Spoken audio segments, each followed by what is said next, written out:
Oh boy, everybody.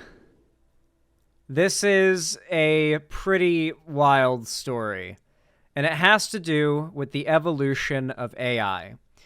The sort of inevitable thing that we all knew was going to happen when it comes to AI has happened.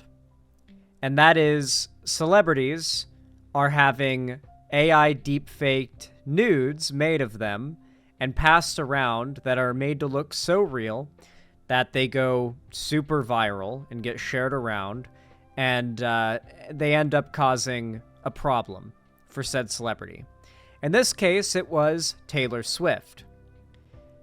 From my understanding, a few days ago, a bunch of images of Taylor Swift that were generated by AI where she's like having sex with a football team or something like that because her boyfriend's a football player, go up on Twitter. And they start going viral there because people believe it's real, and it starts to blow up a bit. Now, the story about this AI image starts to blow up. Twitter starts to crack down on it, and because of this, a sort of Streisand effect happens, which causes those images to blow up even more. Because now they're not just blowing up because they're images of Taylor Swift that people think are real. Now they're blowing up because, wait, people really thought it was real? Yeah, plenty of people shared it thinking it was real, for sure. Now people are sharing it because it was there were the images from the big story about Taylor Swift having AI nudes made of her, right? And so this massively blew up. And everybody has been pulled into the discussion around AI deepfake nudes, whether or not it should be illegal, considered revenge porn. It's certainly creepy, but the moral discussion around whether it should be criminalized has been quite interesting because the application of said, laws to criminalize this would be interesting. I don't know how it would be applied. Would it be applied the same way that revenge porn laws are? And if that's the case, would the possession of AI porn of somebody be illegal even if you don't know? Because what if you can't tell? It's definitely a weird and muddy thing, but that's what seems to be happening. This whole thing seems to be spurring lawmakers to look at the possibility of pushing a bill that's meant to catch up U.S. law with technology a little bit. Guys, I don't know if I trust Congress. I don't know if I trust U.S. Congress to understand the internet well enough to make a bill like this, though, to be fair. As much as I do think this AI deepfake porn stuff is a problem, I don't know if I trust U.S. Congress to be behind the making of that bill. Do you guys? That's what I mean, Perry Icefire. Congress is made up of mostly old, wrinkly white men that don't understand cell phones.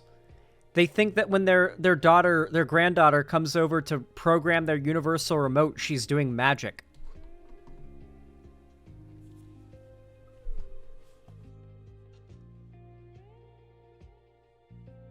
Real question, if someone cut out pictures from a magazine and was really good at airbrushing by hand, hold on.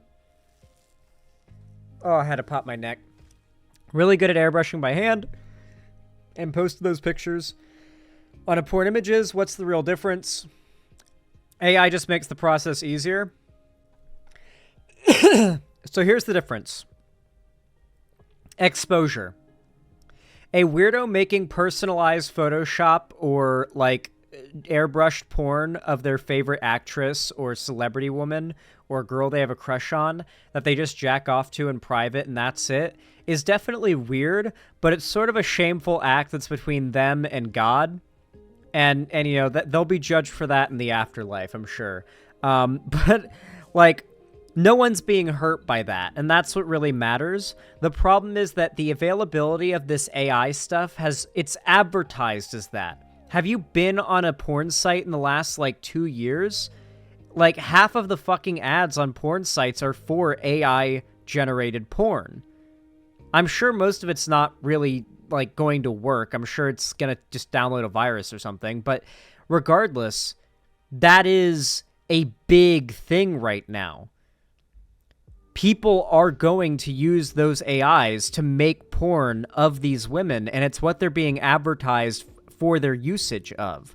Obviously, not all of them can do that, and not all of them are being used for that. Tons of people use the AI generators for other stuff. I'm not saying it's all porn, but like, in many cases, these AI image generators are being advertised specifically to be able to make porn of celebrity women. That is what they're advertised as being a thing meant for that's what they're meant for. So that is very different when that's like a publicly available thing. It's going to get a lot of attention and just be out there than individuals making their own wank bank material that's never going to end up being seen or like known about by the person who's being wanked to, right? It's a lot like that one streamer, right? There was that one streamer, I forget what his name is, but he ended up accidentally showing like porn he had open for some reason. He left porn open on his computer when he was streaming, and he had like Pokimane AI deepfake porn up or something like that, and a bunch of other women that were streamers, and he was a big clouded up streamer, friends with other big clouded up streamers, so he was friends with these women, he was friends with these women's boyfriends in a lot of cases, so it was pretty fucked up. But like, it's hard to say that he was really doing something wrong when what happened was it leaked against his will. It leaked on accident. It's like, was what he was doing really wrong, like morally, or was it the fact that it got to the point where all these women who had been deepfaked were forced to see and find out about it, you know? Most of them had said they didn't even know that they were on these sites and didn't know these sites existed before, you know, the whole drama blew up too, so it's what made them aware of it. Regardless, though, it's an interesting conversation, but now it's being brought to Congress. A bipartisan group of of U.S. senators introduced a bill on Tuesday that would criminalize the spread of non-consensual sexualized images generated by artificial intelligence. I mean, I don't really disagree with that idea. We'll have to see how it specifies things.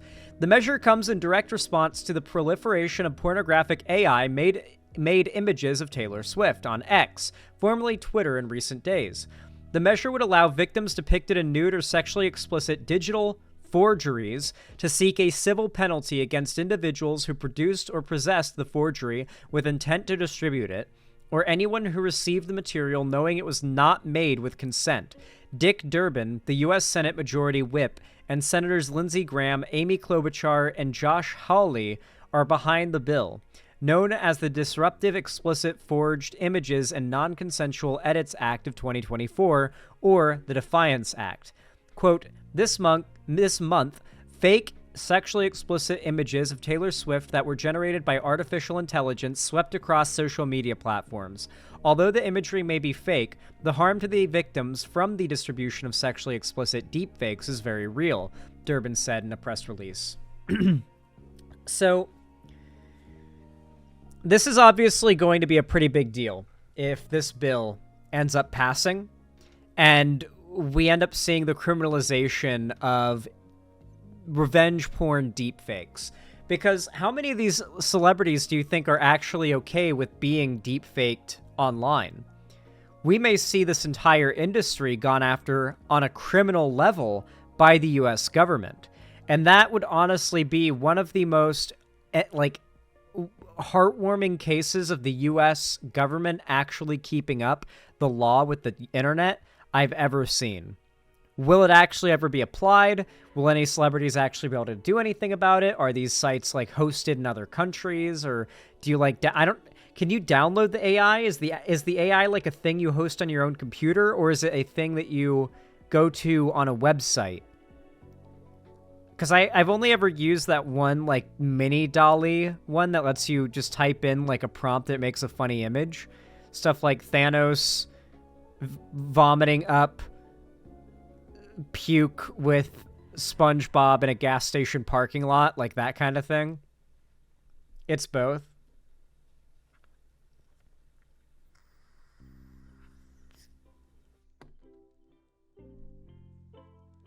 Some can be downloaded, some can be hosted. Yeah, it'll be hard to shut this stuff down.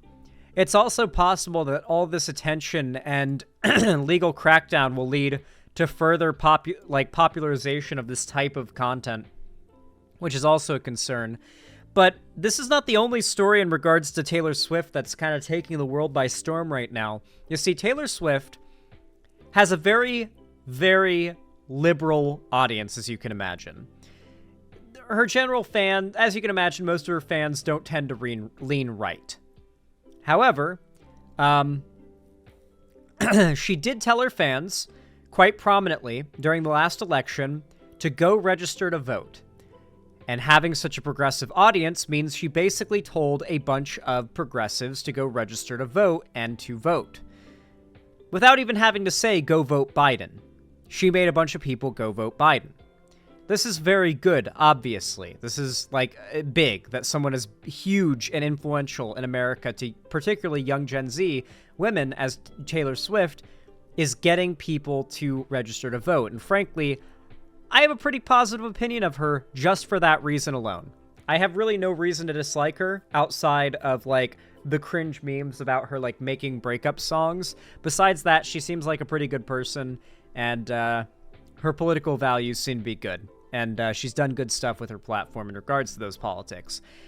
And with all this going on right now, the Republicans are really worried that Taylor Swift is going to endorse Biden again in this election. So much so that Trump's campaign has, and I quote, said that they are going to declare, quote-unquote, holy war on Taylor Swift this year. Trump's campaign says they are declaring holy war on Taylor Swift. So here I've got a video by CBS News that's going over Taylor Swift's economic and political impact, and I have no doubt they're going to be getting into that as well, because this is so recent, and that was also fairly recent, but less recent than this, and it's relevant. So let's go ahead and hop right into it, because I have no doubt that the Republicans are going to try to possibly hold back this bill, as well as try to use this as a way of attacking Taylor Swift if she does, or even, you know, if she doesn't outright say she won't endorse Joe Biden. Most of us know the Taylor Swift song, Hi, It's Me, Hi. No problem, it's me. Yeah, there you go. But the NFL and the Kansas City Chiefs might disagree with her. Apex Marketing Group says the Swift factor has created an equivalent brand value of $331.5 million for the NFL and her boyfriend's team, the Chiefs. That's crazy. So for those who don't know, she's dating a football player, and her boyfriend was at the Super Bowl, and she went there just to be there for her boyfriend. And, like, there were pictures of them together, and, like, during, like, halftime or whatever, when they're not actively playing, he would, like, go up to the stands and hug her because she was in the front row. And so all the Swifties were tuned into the Super Bowl to see the bits where where the camera would focus on him and Taylor Swift, because that was, like, one of they're the stars of the show. And, her presence there generated $331 million in brand revenue for the Kansas City Chiefs and NFL. That's fucking crazy. Taylor Swift is one of the biggest celebrities in America. She is an American sweetheart, if ever there was one, like by the modern standard. For more analysis of Swift's impact, I want to bring in Mariana Alfaro. She's a breaking political news reporter for The Washington Post. So, Mariana, the question in the teleprompter says, how do you explain this phenomena? I don't think it doesn't define, it's very easy. Yeah. Taylor Swift is one of the most popular people on the planet. Yeah. Maybe the most popular person on the planet. And you might be wondering why I'm a politics reporter talking about this, but she's actually starting to have an impact on politics now. And I think that's the next stage for her. Maybe not running for office, but just, all eyes are on who she's going to endorse in the presidential race. I know we're a little early in that, but that's kind of why she's making headlines now, because a lot of... To give you an idea, Taylor Swift is the Mr. Beast of music. That should put things into perspective. Conservative pundits are kind of, worried or maybe already concerned that she could endorse President Biden, and that would, kind of have all her Swifties maybe influence their opinion come November. There's a new survey from Lending Tree that came out this week. It says 75% of Americans will tune into the Super Bowl. They're going to spend $116 on average on food and drinks and other items. And the U.S. Travel Association did the math when it comes to Swift's. You know, I don't give a flying fuck about football, but I did go to a few baseball games. Like, genuinely, besides, like, going to swim meets that I was actively swimming at, that, like, I guess you could count that as sort of a sporting event that I've, gone to. Technically, I've gone to dozens and dozens and dozens of those. But as far as, like, being a, like, guest, like, a visitor watching a sporting event, like, a person in the crowd, I've only done it a few times. And it's when my mom and stepdad had gotten, like, these really cheap season tickets to like a local baseball game in, I think, Tampa or Clearwater. It was one of the bigger stadiums, and it wasn't like a crazy big game or anything like that, but it was, it was a solid, it was some, they were significant, and the food was the best part. I genuinely didn't give a fuck about the game, but God, was it fun just getting a non-stop, like, back and forth to get, like, hot dogs, popcorn, nachos, like, whatever the hell I wanted. All I cared about was the food, and the food was actually good. And I honestly wouldn't mind going to the Super Bowl one day just to say that I had gone physically to the Super Bowl in person and to just eat so much goddamn food. Eras tour. It estimates that people spent more than $10 billion on things directly and indirectly related to the concerts. At a time where people, are feeling their feelings about the U.S. economy, it's not that great. Why is Swift such a strong factor? I mean, those tickets were super expensive to go to that tour, and even though people were really concerned about, are we heading into a recession, back then in the summertime, we didn't know, they sure found the money for those tickets. Yeah, I mean, I think the average ticket was about $500 per 100. Well, that's the fact. Luxury items are cheaper than ever right now, while things you need to live are more expensive than ever. That's the big problem. And the economy, as we read an article just before, the economy hasn't been, made to serve most of America's working class for a very long time. Biden has actually made serious, measures to change that. But we're now facing the consequences of Bush-era economics, the slow-down Band-Aid that was Obama, and then the extreme exacerbator that was one term of Trump and a pandemic that he mishandled. And now Biden has to clean up that mess. It takes more than 4 years to do that, and people are not willing to wait more than 4 years before picking someone else than Biden. And it's really, really scary. There was this one fantastic meme I saw on Twitter recently. I had to retweet it because it basically explains, this image, better than anything else, explains my opinion on the state of American politics right now. So this is quote tweeting a study using data that goes up to 2020. Great news. 71% of Americans think the U.S. should spend more on, quote, assistance to the poor. But if you call it welfare, that number drops to 30%. 71 to 30, it drops from 71 to 30% if you call assistance to the poor welfare. In polling of Americans' opinions on the topic. And I feel like this image perfectly summarizes my opinion on this entire thing. We taught this chimpanzee to understand the median voter's politics, and he hanged himself.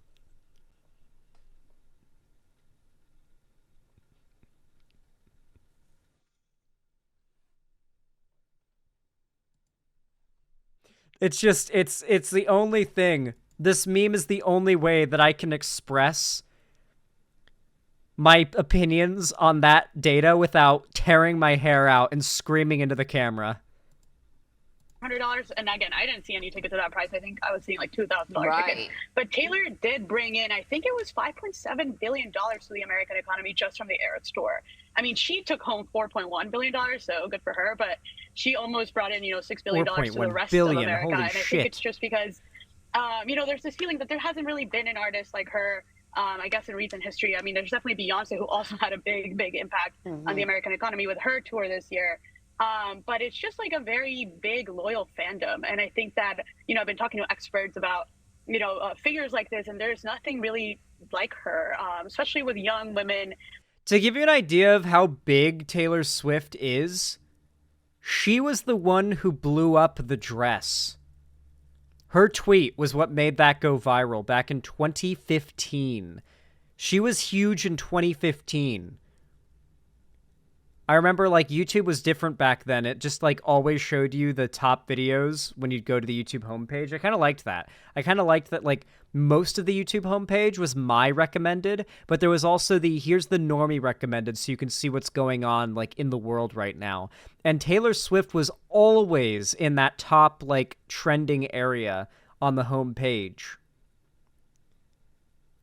And her tweet was what blew up the gold, the like, either is it gold or white, or gold and white, or is it black and blue dress thing? I saw the dress as black and blue, and then it turns out the dress in real life is black and blue. The reason why people see it as gold and white is due to the way the photo is taken with its exposure, causes this weird thing to happen with certain people's eyes. It's most common with women, where they perceive it as gold and white, and it's really, really weird. But, like, I mean, to give you an idea, the dress gold and white versus black and blue.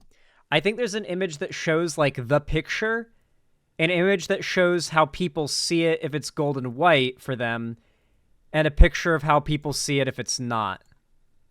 Okay, I guess this one just shows you two side to side. There's a picture of just the dress in real life, which is just it, black and blue. Can I find the picture? Yeah, here's the famous picture. So here's the famous picture. The thing about it is, this top bit and the black bits have light exposure, like have a bunch of light reflecting off of them, and black texture, like black fabric, when it has like golden light shining on it, lets off a sort of brownish goldish glow. And so the contrast and gain are turned up really high, or the exposure are turned up really high on here, which gives, even to my eyes, a slightly golden hue to the black here. Like, I can see it, but I can see it's the light reflecting off of it. But to people who see it as not black and blue, which it is in real life, they see it looking more like this. The image seems to look more like this to them, apparently.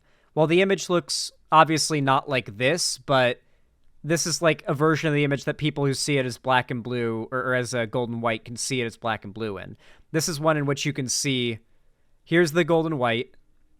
Like, this is with the same setting that makes people see it as gold and white, turned up more to make it look even more gold and white. So this is how people who are seeing it as gold and white see it, supposedly. And then this is how everyone else sees it. And this is how it actually looks in real life. It's kind of crazy. I know we just got super stun-locked in this topic, but it is vaguely Taylor Swift related, considering her tweet back in 2015 is what blew up the dress thing. Who have their own, but it's a good example of how big and influential she is. I just say the dress, and you know what I'm talking about. And it's something that Taylor Swift initially blew up the tweet about. Her quote tweet or retweet of it being like, oh my God, this is so crazy. When she saw it on Twitter is what made it go super mega viral to the point it was on the news. Now, a lot, you think of teen girls who follow Taylor Swift, but we're also talking about 20-year-olds, 30-year-olds, 40-year-olds who have been listening to her for decades at this point. And they have the money and the spending power to use it on Taylor Swift. And that's kind of part of the reason why we're seeing this.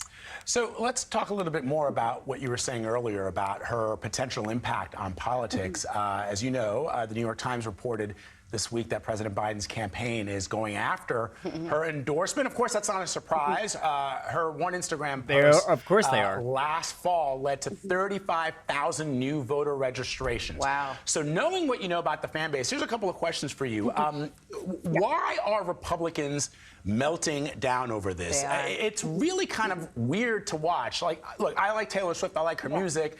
But the notion that Well, why are Republicans melting down at the idea that Taylor Swift would endorse Biden because they want to win? That's such a dumb question. I mean, I know it's rhetorical and it's being asked as a way of keeping the conversation going, and that's how you do interviews. Like, when you, need to keep it going, you don't know the person you're interviewing all that well. But, the answer is obvious. The Republicans' only true objective is to win. That is their number one objective, is to win at all costs. And Taylor Swift endorsing Biden is not good for their winning chances, and they need to harass her out of doing that in their view. Otherwise, they lose a lot of ground to Biden, in that people who might have otherwise abstained from voting at all will now actively, register to vote and go out and cast their ballot for Biden. It seems as if they are well aware that she might be able to sway the election, so they're coming out and attacking her, saying, she's just a pop culture phenomena. Why should people take their cues from her? Meanwhile, the irony is completely lost on folks that, Donald Trump was a businessman that we knew about here in New York City, but he became a pop culture phenomena on The Apprentice. Reality TV. Right? I don't... Are they sort of shooting themselves in the foot by making this such a big deal that in turn you might alienate those people who are kind of on the fence about stuff? Yes, and specifically a very, very important group that Republicans need to convince in November is young women.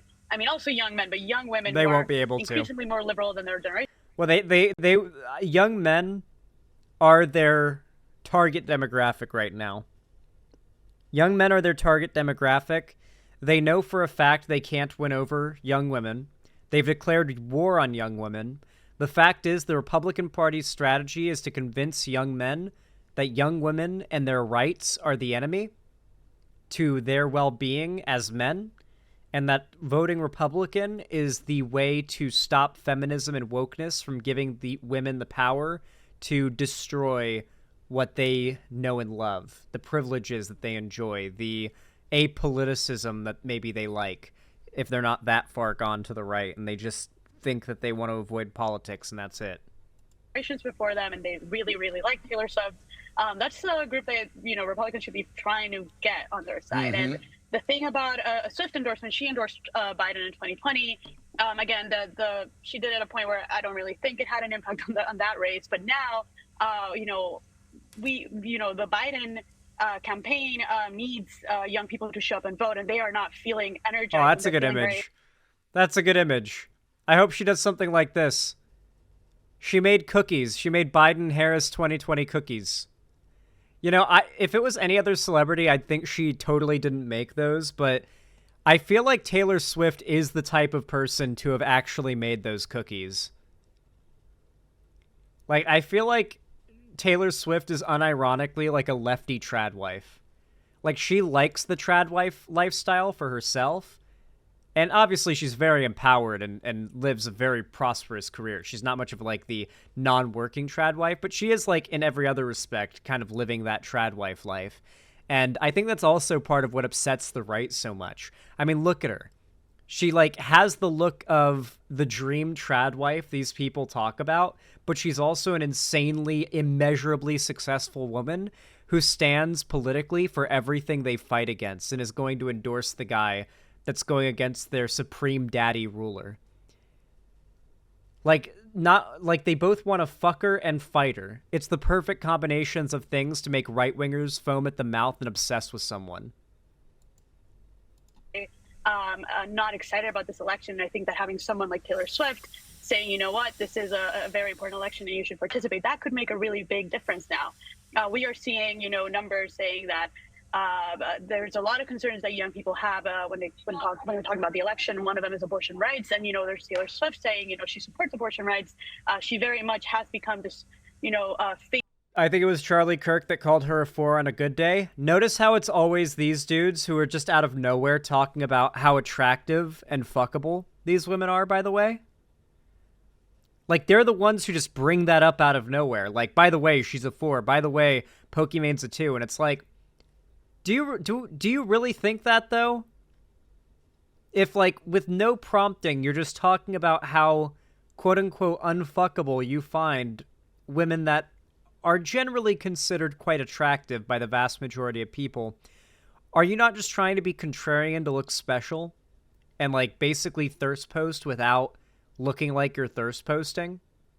Because that's the vibe that I get. A lot of guys do this. Like, this weird, like, public negging. That's the term for it, by the way. Like, when you shit talk a woman you are attracted to try to lower her self-esteem so she'll like you. It's a really abusive, fucked up strategy that really fucked up, abusive, like, pickup artists like to use.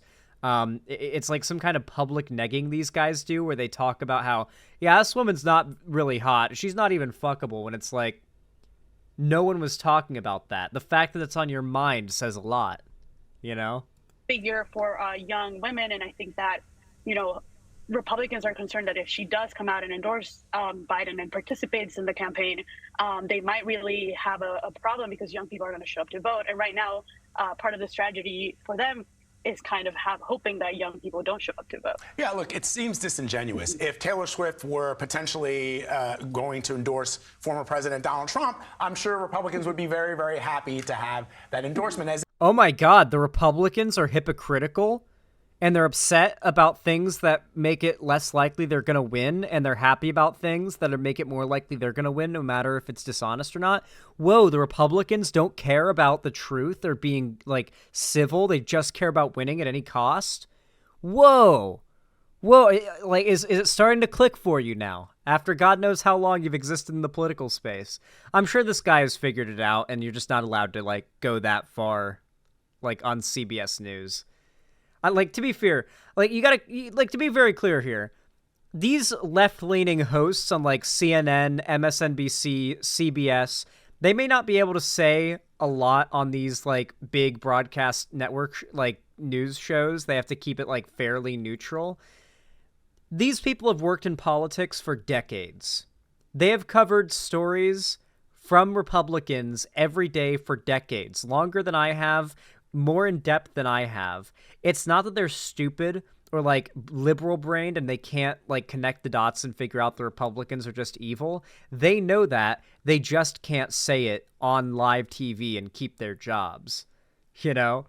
Like, could you imagine the amount of shit CBS would get if, like, insert name calls Republicans pure evil, only want to win on live television? It'd be based, but the corporate, you know, the corporate side of CBS, CNN, MSNBC, whatever, would have to have a word with them at best case scenario. So I imagine a lot of these people, they've figured it out, but they've got to put on a sort of veneer of innocence, of naivete for the show, you know? It's a really weird, snarky, like, method that liberals tend to use where they pretend to be more naive than they are and ask, like, why would the Republicans do this? And, like, they know why, but they ask it rhetorically, almost as if the Republicans will just respond fully honestly and admit how evil they are. As it is, both groups, Democrats and Republicans, love to tout. On one hand, they say, oh, celebrities, you know, who cares what they think? Right. They're out of touch like millionaires. But on the other, both Democrats and Republicans love that James Woods, one of my favorite actors, is actively promoting Republican policies and Republican candidates. And Democrats love it when, you know, somebody that Bruce Springsteen gets up there and campaigns for, like, give me a break. Yeah. Yeah, they're hypocritical. It's simple as that. Give me a break. They will never give us a break because they only want to win. They will do anything they possibly can do at any cost, no matter what, if they think it will help guarantee winning. That's all they care about. Peter Griffin was right about James Woods. True. Well, Peter Griffin is in Fortnite and James Woods isn't. So what's that say about them both? Means Peter Griffin's better.